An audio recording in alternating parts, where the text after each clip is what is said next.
श्रीमन नारायण नारायण नारायण, भजमन नारायण नारायण नारायण, लक्ष्मी नारायण नारायण नारायण, बद्री नारायण नारायण नारायण।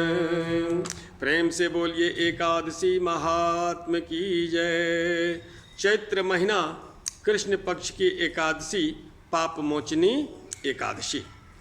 युधिष्ठिर जी प्रश्न करते हैं कि भगवान, चैत्र मास के कृष्ण पक्ष में कौन सी एकादशी होती है, क्या नाम है, बताने की कृपा कीजिए।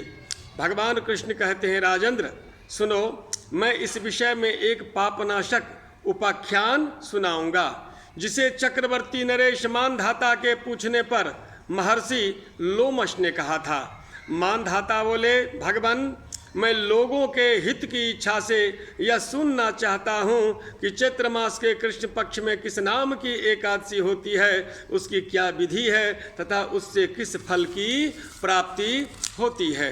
कृपया ये सब बातें बताइए। लोमश ऋषि ने कहा, नृपश्रेष्ठ, पूर्व काल की बात है, अप्सराओं से सेवित चैत्र रथ नामक वन में जहाँ गंधर्वों की कन्याएं अपनी किंकरों के साथ बाजे बजाती हुई विहार करती हैं, मंजू घोषा नामक अप्सरा मुनिवर मेधावी को मोहित करने के लिए उसी वन में गई। वे महर्षि उसी वन में रहकर ब्रह्मचर्य का पालन करते हुए तपस्या में लीन थे। मंजू घोषा मुनि के भय से आश्रम से एक कोस दूर ही ठहर गई और सुंदर ढंग से वीणा बजाती हुई मधुर गीत गाने लगी।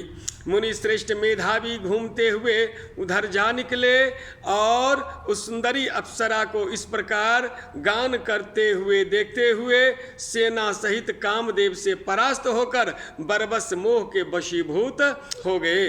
मुनि की ऐसी अवस्था देख मंजू घोषा उनके समीप आई और वीणा नीचे रखकर उनका आलिंगन करने लगी। मेधावी भी उसके साथ रमन करने लगे। काम बस रमन करते हुए उन्हें रात और दिन का भी भान न रहा। इस प्रकार मुनि जनोचित सदाचार का लोप करके अप्सरा के साथ रमन करते हुए बहुत दिन व्यतीत हो गए। मंजू घोषा देवलोक में जाने की तैयारी की। जाते समय उसने मुनि श्रेष्ठ मेधावी से कहा, ब्रह्मन, अब मुझे अपने देश जाने की आज्ञा दीजिए। मेधावी बोले, देवी, जब तक सवेरे की संध्या न हो जाए तब तक मेरे ही पास ठहरो। अप्सरा ने कहा, मुनिवर, अब तक न जाने कितनी संध्याएं चली गई, मुझ पर कृपा करके बीते हुए समय का विचार तो कीजिए। लोमस ऋषि कहते हैं, राजन, अप्सरा की बात सुनकर मेधावी के नेत्र आश्चर्य से चकित हो उठे। उस समय उन्होंने बीते हुए समय का हिसाब लगाया तो मालूम हुआ कि उसके साथ रहते 57 वर्ष बीत गए।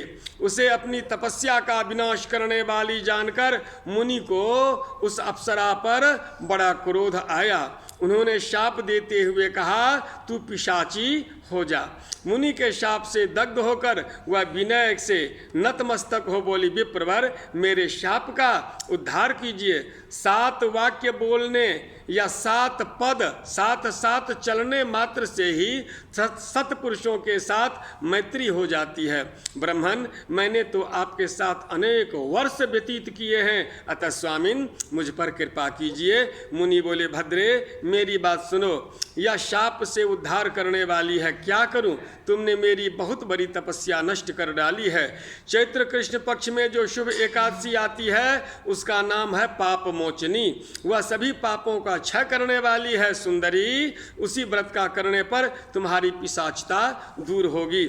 ऐसा कहकर मेधावी अपने पिता मुनिवर च्योन के आश्रम पर गए। उन्हें आया देख च्योन ने पूछा, बेटा, यह क्या किया? तुमने तो अपने पुण्य का नाश कर डाला। मेधावी बोले, पिताजी, मैंने अप्सरा के साथ रमन करने का पातक किया है, कोई ऐसा प्रायश्चित बतलाइए जिससे पाप का नाश हो जाए। च्योन ऋषि ने कहा, बेटा चैत्र कृष्ण पक्ष में जो पाप मोचनी एकादशी होती है उसका व्रत करने पर पाप राशि का विनाश हो जाएगा। पिताजी का यह वचन सुनकर मेधावी उस व्रत का अनुष्ठान किया, इससे उसका पाप नष्ट हो गया और वे पुनः तपस्या से परिपूर्ण हो गए। इसी प्रकार मंजू घोषा ने भी उत्तम व्रत का पालन किया। पाप मोचनी का व्रत करने के कारण वह पिशाच योनि से मुक्त हुई और दिव्य रूप धारणी श्रेष्ठ अप्सरा होकर स्वर्ग लोक में चली गई। राजन, जो श्रेष्ठ मनुष्य पाप मोचनी एकादशी का व्रत करते हैं उनका सारा पाप नष्ट हो जाता है।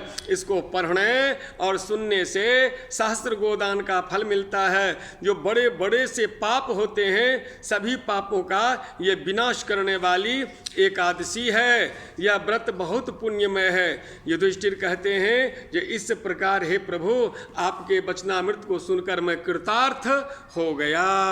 भगवान का आशीर्वाद जैसे युधिष्ठिर जी पर प्राप्त हुआ है ऐसे सबों के ऊपर प्राप्त हो। एकादशी महारानी सब पर अपनी कृपा दृष्टि बनाए रखने। भगवान विष्णु की कृपा सबको प्राप्त हो। प्रेम से बोलिए एकादशी महात्मा की जय।